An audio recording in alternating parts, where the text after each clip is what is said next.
पुणे शहरातील वडगाव शहरी विधानसभा मतदारसंघाचे आमदार बापूसाहेब पठारे यांना मारहाण आणि धक्काबुक्की झाल्याची रात्री घटना घडली आणि त्यानंतर वडगाव शहरी विधानसभा मतदारसंघात तणावाचं वातावरण निर्माण झालं होतं। खरं तर अद्याप देखील त्याविरोधात तक्रार दाखल नाही अशी पोलिसांकडून माहिती समजते। मात्र बापूसाहेब पठारे यांना मारहाण किंवा धक्काबुक्की करण्याचा आरोप, ज्यांनी ही धक्काबुक्की केली, ज्यांच्यावर जो आरोप होतोय ते बंडू खांदवे माझ्यासोबत आहेत। बापूसाहेब पठारे आमदार शरद पवार गटाचे आमदार आहेत आणि बंडू खांदवे जे आहेत ते अजित पवार गटाचे पदाधिकारी आहेत। दोघांमध्ये रात्री बाचाबाची झालेली आहे। नेमकी कशामुळे ही धक्काबुक्की बाचाबाची झाली हे पहिल्यांदा समजून घेणार आहोत। माझ्यासोबत ज्यांच्यावर आरोप होतोय ते बंडू खांदवे आहेत। नेमकं काय झालं होतं, काय कारणामुळे धक्काबुक्की झाली, काय नक्की सगळं एकूण घटनाक्रम काय होता? घटनाक्रम अगदी पहिल्या दिवसापासून सांगतो की 8 डिसेंबर 2023ला नागपूरला जे हिवाळी अधिवेशन झालं, ते हिवाळी अधिवेशनामध्ये राज्याचे मुख्यमंत्री देवेंद्र फडणवीस आणि अजितदादा यांच्या माध्यमातून लोहगावला 31,50,00,000 रुपयाचा विशेष निधीची तरतूद झालेली होती आणि त्या विशेष निधी फक्त रस्त्यांच्या कामासाठी होता। मग ती वर्क ऑर्डर होणं, टेंडर होणं, या सगळ्या प्रक्रियेला 6 महिने गेल्यानंतर प्रत्यक्ष जागेवरती कामं चालू झाली। 2 खडीचे लेअर तयार झाले।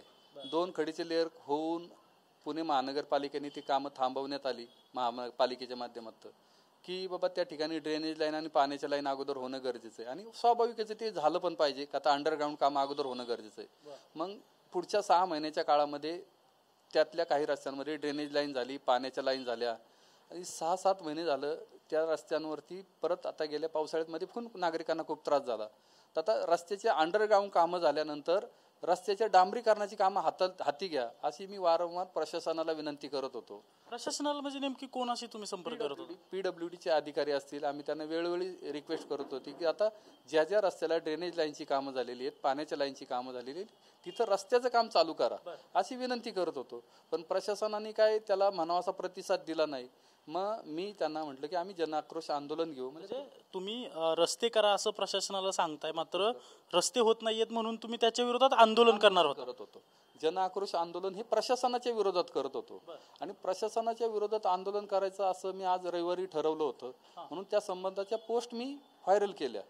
तर काल संध्याकाळी राजेंद्र भोसले ऑर्डिनरी कॅप्टन होते, त्यांचा रिटायरमेंटचा कार्यक्रम होता गाथा लॉन्सला। मी कार्यक्रम आटपून गेटपर्यंत आलो, तेवढ्यात आदरणीय बापूसाहेब पठारे त्या ठिकाणी आले। आल्यानंतर मी त्यांना नमस्कार केला, म्हणलं आप्पा नमस्कार, आम्ही त्यांना प्रेमाने आप्पा म्हणतो, आप्पा नमस्कार। आप्पा म्हणले अरे तुला लय मस्ती आलेली आहे का, तू कसल्या पोस्ट टाकतोय? म्हणलं आप्पा हे प्रशासनाच्या विरोधात आहे, मी तुमच्या विरोधात कधीच पोस्ट टाकणार नाही, इथून मागे टाकले। जो कार्यक्रम होता त्या कार्यक्रमात तुमच्या दोघांची भेट झाली? हो, भेट झाली। कार्यक्रमातून मी बाहेर पडत होतो आणि ते कार्यक्रमाच्या ठिकाणी येत होते आणि मी त्यांना म्हणलं आप्पा मी तुमच्या विरोधात कधी इलेक्शनच्या पिरियडमध्ये पोस्ट नाही टाकल्या, आताही नाही टाकल्या आणि इथून पुढे पण टाकणार नाही। मी हे काम प्रशासनाच्या विरोधात जनआक्रोश आंदोलन करतोय, तुम्ही काय पर्सनली घेऊ नका म्हणल्यानंतर तुला लय माज आलेला आहे। त्यांनी मला शिवीगाळ केली, मला शिवीगाळ केली, मला 2 माझ्या आईवरती शिवी दिली, माझं गचुंड पकडल्यानंतर त्यांच्या ड्रायव्हरनी शकीलनी मला मागच्या बाजूनी मारलं।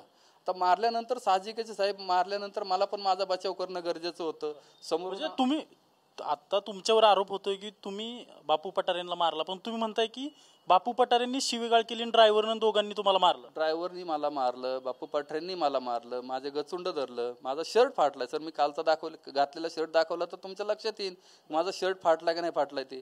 एवढं सगळं करून आमची धक्काबुक्की झाली। धक्काबुक्कीमध्ये मला मारलं, मी खाली पडलो। त्याच्यानंतर मग त्या ठिकाणी माझे भाऊ आले, मग भाऊनी आमदार साहेबांना शिवीगाळ केली आणि एवढं सगळं झाल्यानंतर पुन्हा त्या ठिकाणी बापूसाहेबांचे चिरंजीव सुरेंद्र पठारे आले, रवींद्र आला, त्याच्यानंतर महेंद्र आबा त्या ठिकाणी आले। परंतु सुरेंद्रनी वडगाव शहरीच्या मतदारसंघातील विशेषतः अनेक भागातली नको ती मुलं त्या ठिकाणी आणली, वेपनसहित मुलं आली होती। म्हणजे रात्री शस्त्र बाळगणारी मुलं त्या ठिकाणी आले, जवळजवळ 4-5 हजार लोक त्या ठिकाणी घेऊन आले आणि अक्षरशः लोहगावला त्या ठिकाणी गाव वेठीस धरलं। मला तर मारलं, पण गाव वेठीस धरलं। तुम्हाला कोणी मारहाण केली? मला प्रत्यक्ष आदरणीय बापूसाहेब पठारेंनी माझ्या तोंडात मारली। मारल्यानंतर मला एवढे म्हणले तुला लय माज आलेला आहे, तू इलेक्शनला म्हणलं आप्पा इलेक्शनला मी अजितदादांबरोबर राहिलो, मी काय चूक केली? मी फक्त एक इलेक्शनला तुमचं काम केलं नाही, प्रत्येक इलेक्शनला तुमच्यासोबत राहिलो. या सगळ्या भांडणाचं कारण आंदोलन आणि दुसरं तुम्ही अजित पवार गटाचे पदाधिकारी आहेत म्हणून बापूसाहेब पठारेंनी मारला असं म्हणणं आहे तुमचं? त्यांना काय कारण वाटलं माहित नाही. फक्त मी जन आक्रोश आंदोलन हे प्रशासनाच्या विरोधात केलं होतं. त्यांनी एवढं पर्सनली घ्यायचं कारण नव्हतं. मी त्यांना कधीही आप्पाशिवाय बोललो नाही, एवढं त्यांना रिस्पेक्ट देतोय मी. आणि काल अचानक का ते माझ्यावरती एवढे झाले म्हणजे मला समजलं नाही की का ते माझ्यावरती. मला अनपेक्षित होतं. आप्पांनी माझ्याविषयी माझ्या आईला शिवी देणं, मी आप्पांचा मुलगा म्हणून आतापर्यंत आप्पांना बोलायचो आणि आप्पांनी आज अचानक आय शिवाय दिलं. मला अपेक्षित नव्हत्या या सगळ्या गोष्टी, पण का आप्पा एवढे बिघडले मलाच कळलं नाही. आणि अक्षरशः म्हणजे सुरेंद्र दादांनी त्या ठिकाणी जवळजवळ 4-5 हजार मुलांचा जमाव. सुरेंद्र दादा म्हणजे बापूसाहेब पठारेंचा मुलगा चिरंजीव, त्यांनी तिथं 5,000 लोकांचा जमाव त्या ठिकाणी आणला. आणि आणल्यानंतर वेपन सहित मुलं आली. काही लोकांच्याकडे तलवारी होत्या, वेपन होते. हे कशासाठी? ही संस्कृती आमच्या गावची नाहीये. आमच्या गावातल्या लोकांना ही संस्कृती किंवा आम्हाला जी जगद्गुरू तुकाराम महाराजांची शिकवण, ही शिकवण नाही हत्यारासहित फिरणं. तुम्हाला मारहाण झाली म्हणताय. एका बाजूला त्यांच्याकडून सांगण्यात येतं की तुम्ही तिथं धक्काबुक्की केली. तुम्ही म्हणताय की तुम्हाला मारहाण केली, 5,000 लोक बोलवली गेली, शस्त्रधारी लोक काही आली तिथं. मग तुम्ही पोलीस तक्रार काय याची सगळी दिली नाही? नाही, पोलीस तक्रार हे बघा साहेब, मी आता परत एकदा आपल्या माध्यमातून सांगतो की हे बघा, पाण्यामध्ये काठी मारली की पाणी तुटत नाही. बापूसाहेब पठारेंचे गेले अनेक वर्षापासूनचे आमचे संबंध आहेत. परंतु जर त्यांनी स्वतःहून जर माझी तक्रार दिली तरच मी देईल, अदरवाईज मी त्यांना त्यांच्याविरुद्ध तक्रार देणार नाही. त्यांनी दिली तर मला तक्रार नाहीला जसं द्यावी लागेल. म्हणजे जे चर्चा आत्ता सुरू आहे की बापूसाहेब पठारे आमदार आहेत त्यांना तुम्ही मारलं, हे खोटं आहे? हे बघा, मारामारी झालेली नाही, आमची धक्काबुक्की झाली. बापू पठारेंनी माझं गचुंड धरलं, मला पहिली मारली. त्याच्यानंतर मग मी त्यांना तिकडं ढकलून दिलं. शकीलला मग मारलं. शकीलने मला मारल्यामुळे शकीलला माझ्या भावांनी किंवा इतर जमाव अनेक लोक होती, त्यात जमावात कोणी मारलं मला माहित नाही, पण शकीलला थोडंफार मारलं. परंतु बापूसाहेब पठारे नंतर तुमच्याकडून लोक आली, त्यांनी बापूसाहेब पठारेंना मारहाण केली का? नाही, बापूसाहेब पठारेंना प्रचंड गाव आमचं संपूर्ण लोगा एकत्र झालतं. मला ती मारलेलंच नव्हतं, माझ्या गावाला मारलं होतं. माझ्या गावाच्या अस्मितेवरती घाला होता.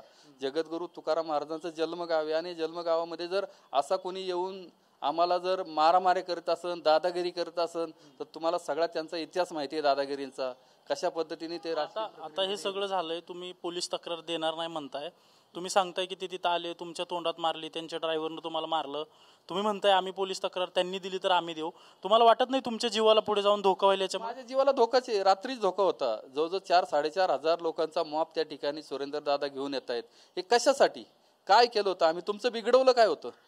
अरे 3 इलेक्शनला तुमचं पार जीवाचं रान करून आम्ही इलेक्शनला कामं केली आणि एक इलेक्शनला फक्त तुमच्या सोबत नव्हतं म्हणून एवढा राग धरायचा? म्हणजे मुद्दा असा आहे की तुम्ही म्हणताय की एक इलेक्शनला आम्ही काम केलं नाही. म्हणजे आत्ताचं इलेक्शन जे झालं, अजित पवार गटाचे उमेदवार होते, शरद पवार गटाचे उमेदवार होते, तुम्ही अजित पवारांच्या गटाच्या उमेदवाराचं काम केलं म्हणून बापू पठारेंना राग आहे तुमचा? म्हणजे मी दादांच्या विचार असा बांधिले. गेले अनेक वर्ष दादा पुणे जिल्ह्यामध्ये नेतृत्व करतात, तर दादांच्या बरोबर मी राहिलो. ही माझी काही चूक आहे का? त्याचा राग आहे बापू पठारे? त्याचाच राग आहे. त्याचाच राग माझ्यावर काढला त्यांनी. आणि अक्षरशः तुम्हाला सांगतो साहेब, मी वाचलो हेच माझं नशीब आहे. बापू पठारे मोठी व्यक्ती आहे, पण अशा मोठ्या व्यक्तीने माझ्यासारख्या छोट्या कार्यकर्त्याला की ज्यांनी तुमच्यावरती जीवापाड प्रेम केलं होतं आणि त्याच्यावर तुम्ही हात उघडताय, हे बरोबर नाही. नक्कीच आपण पाहतोय की एका बाजूला आमदार पठारेंच्या कार्यकर्त्यांकडून बंडू खांदवे यांच्यावर आरोप केला जातोय की आमदारांना यांनी हाणमार केली. मात्र यांच्याकडून आता सांगितलं जातंय की मी नमस्कार केला, मी आंदोलन करणार होतो, मी अजित पवारांच्या पक्षाचं काम करतो, याचा राग धरून बापू पठारे यांनी माझ्यावर हल्ला केला आणि बापू पठारे यांच्या ड्रायव्हरने देखील माझ्यावर हल्ला केल्याचा यांच्याकडून आरोप केला जातोय. आता या सगळ्या घटनेला पोलिसांकडे तक्रार दोन्ही बाजूंनी दिली गेलेली नाहीये, त्यामुळे पोलिसांच्या रेकॉर्डवर अजून हे काही आलेलं नाहीये. ते म्हणतात रात्री 5,000 लोक जमली होती, त्यामध्ये काही शस्त्र, तलवारी, बंदूक, वेपन्स घेऊन लोक तिथं आली होती आणि माझ्यावर हल्ला करण्याचा प्रयत्न देखील झालेला आहे. यावर आता आमदार बापू पठारे काय उत्तर देत आहेत हे पाहणं महत्त्वाचं असणार आहे. कॅमेरा पर्सन विकीसह अजिंक्य धायगुडे, TV9 मराठी, पुणे.